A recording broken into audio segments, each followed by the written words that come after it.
Assalamualaikum warahmatullahi wabarakatuh.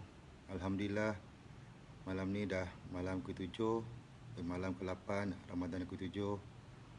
Masya-Allah. Dah seminggu berlalu Ramadan. Semoga kita sama-sama dirahmati, semoga kita semua dilindungi Allah. Hari ini saya sambung dengan hati-hati menjaga hati, bahagian ke-7. Apapun sebelum kita saya mulakan, apa kata kita mulakan dengan kitab Fatihah sambil kita niat untuk sama-sama dapat ilmu ini dan semoga sama-sama dapat kita jadikan dia sebagai amalan dan peringatan kita insya-Allah. Auzubillahi minasyaitonir rajim. Bismillahirrahmanirrahim. Alhamdulillahirabbil alamin. Arrahmanirrahim. Maliki yaumiddin. Iyyaka na'budu wa iyyaka nasta'in. Ihdinas siratal mustaqim. Siratal ladzina an'amta 'alaihim ghairil maghdubi.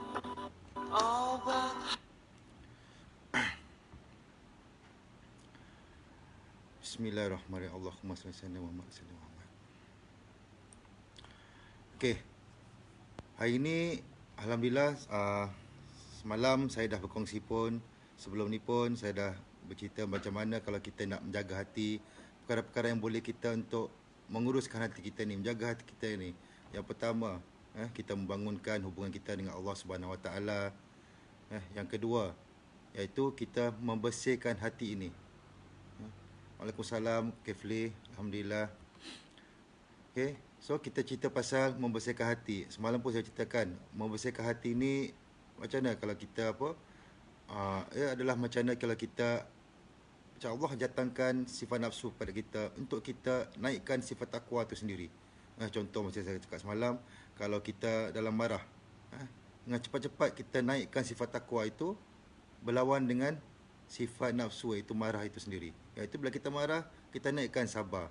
Bila sombong, kita naikkan sifat tawaduk kita itu. Berarti kita kena tahu macam mana kita nak membersihkan hati kita ni untuk kita naikkan sifat nafsu tu, sifat takwa kita itu, supaya kita dapat sama-sama berjuang untuk menaikkan sifat takwa, untuk menguasai sifat nafsu yang datang daripada diri kita tu kan. Okey. Hari ini saya nak sambung bercerita tentang perkara-perkara yang membersihkan hati. Semalam saya cakap kan, pernah tak dengar lagu Opik yang bertajuk Tomboh Hati, ataupun Ubat Hati? Saya dah lama suka dengar lagu ni, tapi macam sekadar layan untuk halwa telinga aja. Syahdu betul melodi dia, suara Opik tu sendiri menendangkannya. Padahal betapa lagu tersebut itu begitu mantap dengan liriknya, mengingat kita perkara-perkara yang boleh menjadi ubat kepada hati kita. Kalau cuba hati lirik-lirik lagu ni, saya share lagu ni. Obat hati ada 5 perkaranya. Dia ada 5 perkara. Yang pertama, baca Quran dan maknanya. Yang kedua, solat malam. Okey, yang pertama baca Quran, yang kedua solat malam. Yang ketiga, berkumpulah dengan orang soleh.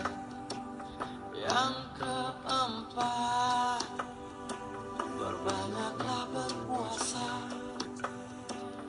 Yang kelima, zikir malam berpanjanglah. Salah satunya, siapa bisa menjalani? Moga-moga Gusti Allah mencukupi. Tengok dalam lagu tu sendiri, lirik dia disebut ulang. Tempat obat hati tu ada 5 perkara. Yang pertama dia kata apa? Baca Quran dan maknanya. Yang kedua, solat malam dirikanlah. Yang ketiga, berkumpullah dengan orang soleh. Yang keempat, perbanyakkanlah berpuasa. Yang kelima, zikir malam perpanjanglah. Salah satunya siapa dapat menjalani dia, moga-moga Allah mencukupi. Benda ni, inilah perkara-perkara yang dapat membersihkan hati kita. Kalau tengok balik yang pertama tadi, perbanyakkan baca Al-Quran dan fahami maksudnya. Kalau kita tengok surah Al-Baqarah ayat kedua tu sendiri, Alif Lam Mim Zalikal. Okey, ayat kedua tu sendiri cerita apa? Sesungguhnya Al-Quran itu diciptakan Allah begitu sempurna. Al-Quran itu diciptakan Allah Subhanahu Wa Taala begitu sempurna dan menjadi petunjuk kepada orang-orang yang bertakwa. Dan kita ketahuilah bahawa ayat Al-Quran itu, bila kita sering dibaca, kita fahami dengan baik, kita diamalkan kandungannya itu, ia sesungguhnya boleh membersihkan jiwa kita dan menjadi penawar penyakit jiwa yang meresap diri kita, yang sekaligus menjadi rahmat, kemudahan dalam mengiringi aktiviti keseharian kita. Benda ni pun dah kalau kita tengok dalam surah Isra ayat 82, memang cerita. Kalau kita faham betul-betul Al-Quran ni, kalau sering dibaca, kandungannya memang boleh membersihkan jiwa kita dan menjadi penawar penyakit jiwa yang meresap diri kita. Sesungguhnya Al-Quran ni, Allah Masya Allah, apa kita nak tahu sebenarnya semua terkandung dalam Al-Quran tu. Macam Al-Baqarah kata dia kan, dia menjadi petunjuk pada kita. Cuma kita nak tak nak je, nak bacanya dan faham isi kandungnya. Kalau tengok surah Nisa tu, bukan saja pasal cerita pasal apa, kahwin empat apa, banyak semua cerita hal rumah tangga dalam tu ada jawapan dia. Pasal hukum-hukum faraid, pasal harta, semua ada dalam tu, insya-Allah. Bukan Al-Quran tu saya boleh bersihkan hati, malah membuat kecerdasan seseorang itu meningkat sebenarnya. Semua kalau tengok kan, sebenarnya ulama-ulama, cendekiawan-cendekiawan dan ilmuwan selepas zaman Nabi semuanya, semua pelajari Al-Quran dahulu. Cuba tengok kisah-kisah dia orang semua dulu kan. Kalau tengok siapa tu, Ibn Sina, family dia memang dia menjadi dia belajar Al-Quran dulu sebenarnya semua dulu. Okey, yang kedua, cerita pasal perbanyakkanlah solat malam. Sesungguhnya solat tahajud tu boleh bersihkan jiwa dan fikiran kita. Kalau kita tahu apa kelebihan tahajud tu, Masya Allah. Okay, surah Al-Muzammil ayat ke-6. Cerita. Pada waktu malamnya kita solat malam, berdoa, beristighfar, iaitu ibadah pada tu malam. Kan? Sebenarnya cakap tadi, ayat itu kan.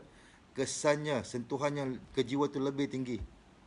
Itulah betapa kata solat tahajud ni, Masya Allah, dia punya inilah masa kita, iaitu secret life kita dengan Allah Subhanahu Wa Taala. Gunakanlah kesempatan ni, perbanyakkanlah solat malam, insya-Allah.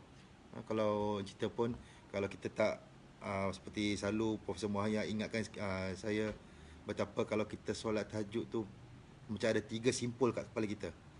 Kita bangun aja, kita kita bangun, satu simpul setan tu dah terurai. Kita ambil wuduk, satu lagi simpul terurai. Kita solat, satu lagi terurai. So 3 terurai. Kalau bayangkanlah kalau kita tak solat, tak bangun malam tahajud tu, berapa banyak, beribu simpulan kat kepala kita tu. Allahu Akbar. So fahamilah, yang kedua tu perbanyakkanlah solat malam. Okey, yang ketiga, berkumpullah dengan orang soleh. Kita sebenarnya perlu cari teman, cari circle, cari lingkungan yang betul untuk bergaul. So, maknanya pilihlah orang-orang yang soleh.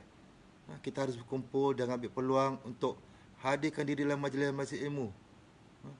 Majlis-majlis orang soleh, kita ambil kesempatan ni macam bulan Ramadan ni. Sebelum ni masa fikir banyak betul. Ustaz-ustazah, orang soleh banyak buat majlis-majlis ilmu. Ikutlah dia orang. Setengah tu free aja. Boleh kat YouTube boleh tengok. Kat Facebook. Semua live free. Ambillah peluang ni untuk dengar kan. Sesungguhnya kita dapat banyak ilmu untuk dekat diri dengan Allah dan kita menjadi lebih baik. Kalau circle atau lingkungan kita itu adalah kalangan ahli tahajud, insya-Allah apa yang diperbuatkan semua berkenaan ibadah, berkenaan baik-baik. Kalau kita lingkungan kita, circle kita tu adalah pecinta dunia, pasti apa yang dibawakan, apa yang disembang, apa yang cakap tu semua pasal dunia je lah. Kita pun perasan kan, kalau geng bola, kita saya bola. Saya pun memang suka tengok bola. Tapi pada masa sama kita kena jaga benda-benda macam ni insya-Allah. So yang keempat, perbanyakkanlah berpuasa. Okey, kalau kita nak tahu di antara fungsi puasa itu sendiri adalah untuk kita perbaiki perlakuan yang tidak baik dan membersihkan penyakit jiwa kita yang buruk itu.